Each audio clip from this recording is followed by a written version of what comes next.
Paz de Cristo, hermanos. Qué bueno que nos volvamos a encontrar en este medio a través de el video, a través del audio, en forma virtual, para buscar la presencia de Dios y escuchar el llamado de Dios para nuestras vidas. En esta hora vamos a seguir estudiando la palabra de Dios, el mensaje que tenemos ahí en el libro de Jonás, como lo venimos haciendo, pero primero vamos a orar. Vamos a pedirle al Señor que sea Él hablando a nuestras vidas, que sea edificándonos, que sea fortaleciéndonos. Hablemos con Dios. Padre Santo, en esta hora vamos delante de su presencia creyendo en el poder de su palabra, creyendo en que su palabra es espíritu y es vida, más cortante que toda espada de dos filos. Señor, al escucharla le pedimos que su palabra venga y haga una transformación en nuestro interior. Que seamos fortalecidos en el Señor y en el poder de su fuerza. Que su gracia, Señor, nos llene y que seamos guiados por el poder de su palabra. Le imploramos todo esto, rogando en el nombre de nuestro Señor Jesucristo. Amén. Amén. Alabado sea el nombre de Jesús. En todo sea Él glorificado. No hay Dios como nuestro Dios. Él es nuestro hacedor y Él es el que nos guía. Ayer hablábamos de cómo puedes dormir. Hoy queremos hablar de despertando. Voy a leer en esta lección, ayer fue la Biblia de las Américas. Hoy estaré leyendo la palabra de Dios para todos, esa versión de la Biblia. Dice la palabra de Dios en Jonás capítulo 2, versículo 1 al 2. Entonces Jonás oró hacia el Señor su Dios desde el estómago del pez. Clamé a ti, Señor, en medio de mi angustia, y me contestaste. Desde las profundidades del sepulcro pedí tu ayuda, Señor, y me escuchaste. Me arrojaste a lo más hondo, a lo más profundo del mar. La corriente me envolvía y todas tus olas poderosas pasaban sobre mí. Pensé, me has echado de tu presencia, pero así y todo, yo seguiré rogando hacia tu santo templo. Mis hermanos, Jonás es un libro lleno de lecciones para nuestra vida.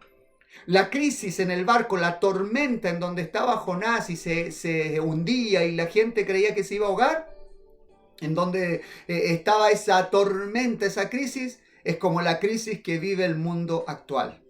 La iglesia tiene una respuesta a la difícil situación, pero muchas veces está durmiendo en el fondo de la bodega. Hemos caído en un sueño espiritual y miles viven y mueren sin Dios. Es urgente sacudirnos la pereza y clamar al Señor por aquellos que están perdidos. Para eso, en un mensaje del libro de los Hechos hay una expresión que nos gusta mucho cuando llamamos al pueblo de Dios a tomar las armas espirituales. Arrepentíos y convertíos, dice la palabra, y así vendrán de la presencia del Señor tiempos de refrigerio. Debemos actuar. El Señor nos está llamando a salir a cumplir su ministerio. Pero para eso debemos acompañar nuestras oraciones con acción, cumplir el propósito que Dios nos ha dado, exaltar a Cristo, equipar a la iglesia para que crezcamos, maduremos como discípulos de Cristo, evangelizar al mundo, crecer en comunión unos con otros y desarrollar el ministerio que Dios me ha dado. Jonás aprendió esto en el vientre del pez y el rey de Nínive lo aprendió al escuchar la predicación de la palabra de Dios. Ambos en su momento evaluaron la situación de crisis que atravesaban. Era el resultado de su mal proceder y de su pecado. Madurez emocional quiere decir que una persona se hace cargo de sí mismo, se para en sus propios pies, toma sus propias decisiones sin influencia de nadie, sin echarle la culpa a nadie, y por ende asume las consecuencias de sus decisiones. Jonás está madurando, la iglesia está madurando, no es tiempo de echarle la culpa a nadie, hay que asumir, y Jonás lo hizo, y también el rey de Nínive. En su momento cada uno evaluó su situación y vieron que era el resultado de su mal proceder y de su mal camino. El rey de Nínive lo entendió y la orden que él dio fue contundente. Jonás capítulo 3 versículo 8 dice: rueguen a Dios con todas sus fuerzas, deje cada uno su mala conducta y abandone la violencia que ha estado cometiendo. Debemos evaluar nuestro actuar personal y evaluarnos como iglesia. Debemos clamar a Dios y sobre todo apartarnos del mal camino. La promesa, el llamado que hace Dios, muchas veces lo citamos cada final de año. Segunda de Crónicas 7:14. Y si mi pueblo, que se identifica usando mi nombre, se humilla, ora, me busca y abandona su mala conducta, entonces yo lo escucharé desde el cielo, perdonaré sus pecados y restauraré el bienestar del país. La oración que Dios oye es la del creyente que se compromete a cambiar. El Señor nos está llamando, quizás esta situación de pandemia, de crisis, de encierro, de ahogo, de estrés, de desesperanza, es para que nos detengamos y evaluemos qué estoy haciendo yo. Quiero todas las bendiciones, quiero estar bajo la cobertura, pienso que debo recibir la gracia, pienso que las misericordias son para mí, pienso que la bendición, el cerco, la protección de Dios me pertenecen. Pero debo evaluarme, ¿estoy viviendo de acuerdo a lo que eso demanda? Porque por la gracia de Dios soy lo que soy. Y por lo mismo he trabajado más que los otros apóstoles, dice Pablo. No yo, sino la gracia de Dios conmigo. Si estamos viviendo como Dios manda, para Dios, entonces esperamos todas las grandes cosas. Evaluémonos. ¿Por qué el mundo, por qué el país está en caos? ¿Está siendo guiado por los principios divinos? ¿Pueden contar con que Dios los tiene que cuidar? Nosotros, los hijos de Dios, oramos: Padre nuestro que estás en los cielos. Ellos no lo tienen como Padre, no lo consideran ni en sus leyes, ni en su manera de hacer las cosas. ¿Por qué Dios tendría que estarlos cuidando? Pero nosotros hemos evaluado si nosotros estamos viviendo como Dios manda. En tiempos buenos nos descuidamos de lo espiritual. Damos lugar a la apatía, a la indiferencia. Nos dedicamos al consumismo, al desperdicio y a la satisfacción de nuestros propios deseos. No hay tiempo para Dios. ¿Se ha dado cuenta usted que los malls siempre tienen actividades entretenidas un día domingo? Todo el mundo quiere tener libre el sábado por la tarde. Hay que hacer cosas. Y de lunes a viernes tiene que ir al trabajo. ¿Cuándo vamos a servir a Dios? Si las cosas están bien, si las vacas están gordas, gordos nosotros también. Entonces vamos descuidándonos hasta que tiene que venir una pandemia, cerrarse los malls, encerrarnos en casa, pedir permiso policíaco para ir a comprar un poco de alimento. Entonces hay tiempo para Dios. Oh, cómo hemos orado estos días. Tenemos tiempo para ayunar, para orar, para juntar, hacer el culto familiar, el devocional familiar, porque está todo cerrado, pero ¿estaríamos dispuestos de terminar nuestro trabajo diario y salir a hacer el grupo de amistad, visitar el hogar de un hermano 2 veces por semana si estuviese todo abierto? Santiago 5. Versículos 5 al 6 dice: ustedes han llevado una vida de lujos aquí en la tierra y se han dado gusto en todo lo que han querido. Se han engordado tal como se engordan los animales para el día de la matanza. El mundo ha cambiado la definición de lo que es bueno y de lo que es malo. Han puesto prioridades y valores de acuerdo a lo que les produce ganancia. Los políticos están dispuestos a entregarse al voto del mejor postor y corremos el peligro de nosotros como hijos de Dios cometer el mismo error. Empezar a dejar también nuestros valores. Debemos volvernos con todo nuestro corazón a los principios que Dios ha establecido para la vida, para el matrimonio, para las relaciones, para la felicidad, para el porvenir. Que Dios nos libre de volvernos como tantos otros movimientos que han tomado la prosperidad como la medida de la espiritualidad, tergiversa la doctrina de la mayordomía espiritual, y que diezmos, ofrendas, primicias, dádivas, dad y se os dará. Claro que está escrito. El que siembra abundantemente, abundantemente también segará. Promesa de Dios. Pero han tomado la doctrina de la mayordomía cristiana y han usado a las personas para sus propias ganancias. Y las personas ahora ven la bendición como lujos.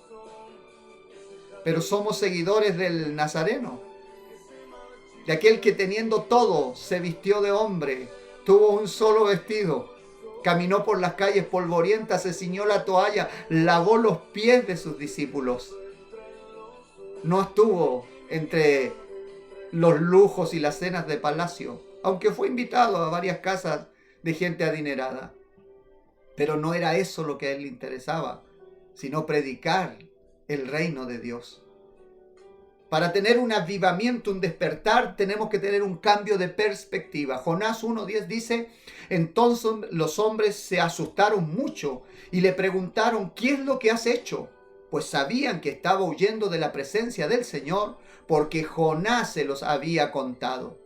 Los desesperados marineros en medio de la tormenta escucharon la historia de Jonás y lo animaron a arrepentirse. Frente a la tormenta ya dejaron de clamar a sus dioses, de buscar sus amuletos, y ya no miraron más a la tormenta sino a Jonás, que estaba en una situación, y al Dios que estaba produciendo esa situación, y lo animaron a ponerse bien con Dios, a arrepentirse.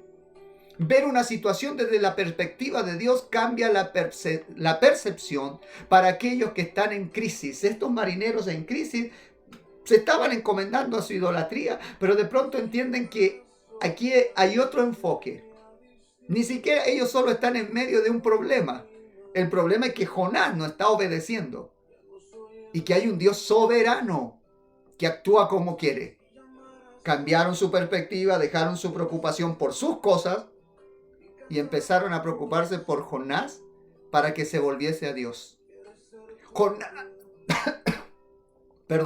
Jonás es arrojado al mar por los marineros y es confrontado consigo mismo dentro del pez que lo ha tragado. Jonás ahora clama a Dios por perdón, reflexiona acerca de su situación, asume las consecuencias de su pecado, cambia de posición y espera por la misericordia de Dios. Sin embargo, en el barco quedaron los marineros y ellos también cambiaron su perspectiva. Los marineros terminan por creer en Dios, en el Dios verdadero. Jonás 1:16 dice así: al ver esto sintieron mucho respeto por el Señor, así que le ofrecieron un sacrificio e hicieron promesas al Señor. Las crisis producen cambios que quizás no se hubiesen producido de otra manera. Creo que esta pandemia es un avivamiento, porque nos estamos poniendo en orden, estamos estrechando filas, tenemos un mismo norte, clamamos a Dios de día y de noche. Lo que no podía hacer la prosperidad, lo hace una crisis. Jonás tiene un despertar y concluye su oración, termina su oración diciendo, Jonás 2, 9 al 10. Pero yo con gratitud te alabaré y te ofreceré sacrificios. Cumpliré las promesas que te hice. La salvación viene del Señor. Entonces el Señor le ordenó al pez que vomitara a Jonás en tierra firme. El examen personal, la reflexión de la situación desde la perspectiva de Dios y el arrepentimiento son necesarios para que nuestras oraciones lleguen a la presencia de Dios. Jonás se ha centrado en sí mismo. Cuando Dios le dijo, ve a Nínive, predica, él se fue a Tarsis. Dicen los comentaristas que probablemente Jonás, al ser profeta, vio lo que los ninivitas, cuando fueran el gran imperio asiria, harían sobre Samaria. Y es por eso que Jonás no quiso hacerlo. Pero no era de él juzgar los tiempos y las sazones que el Padre puso en su sola potestad. Él estaba viendo por sí, no estaba mirando la voluntad de Dios. Y es por eso que a Jonás le cuesta aceptar las demandas de Dios. Nuestro ego muchas veces nos impide ver las cosas como Dios las ve. Y vemos los mandamientos, las restricciones, las prohibiciones de Dios como algo malo, como algo que nos acongoja, pero siempre debemos entender que Dios nos ama. Y lo que manda, lo que pide, lo que ordena, lo hace porque quiere el bien de nosotros. El pecado no le hace ningún daño a Dios, nos daña a nosotros. Así que Jonás tuvo un despertar y salió a trabajar. Llevó el mensaje de Dios. Capítulo 3, versículo 2 dice: anda, ve a la gran ciudad de Nínive y avisa lo que te voy a decir. Jonás ahora es un hombre nuevo, así que sale inmediatamente y obedece lo que Dios le está ordenando. Va a proclamar el mensaje que Dios le ha dado. Jonás es usado por Dios en su tarea. Stop. Usted haga lo que Dios le manda. Si la gente escucha o no, eso es cosa de ellos. Pero usted tiene que cumplir.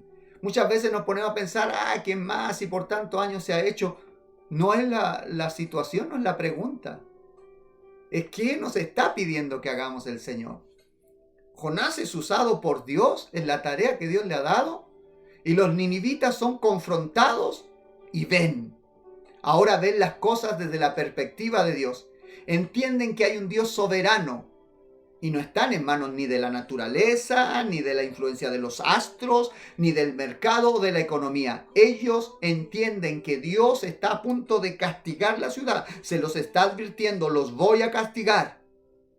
Y cosa curiosa, ellos le creyeron a Dios.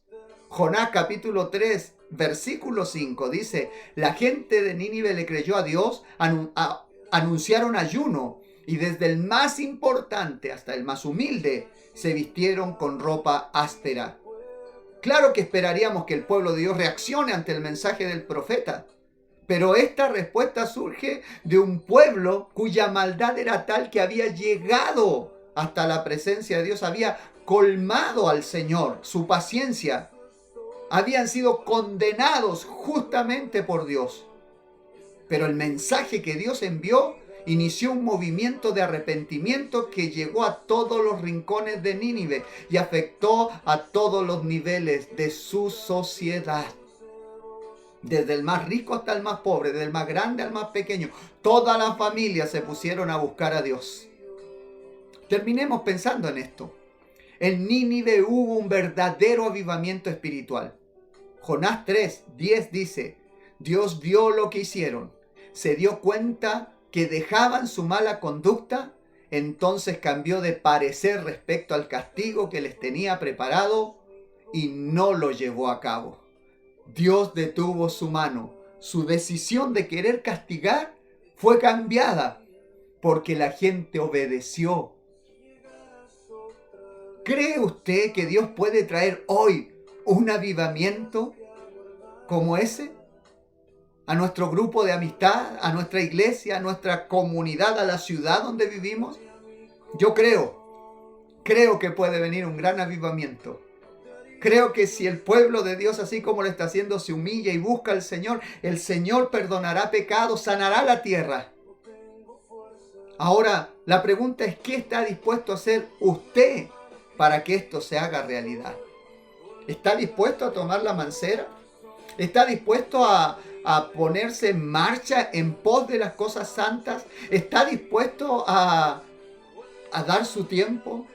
La estrategia de Jesús le pide normalmente a aquellos que hacen grupo de amistad una tarde o una hora, 2 de su tarde.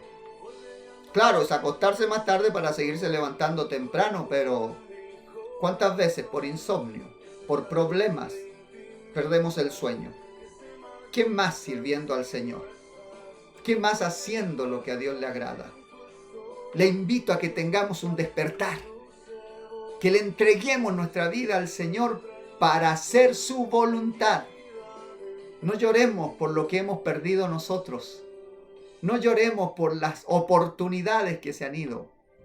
Pidámosle a Dios que sea hecha su voluntad y nosotros digámosle que queremos servirle.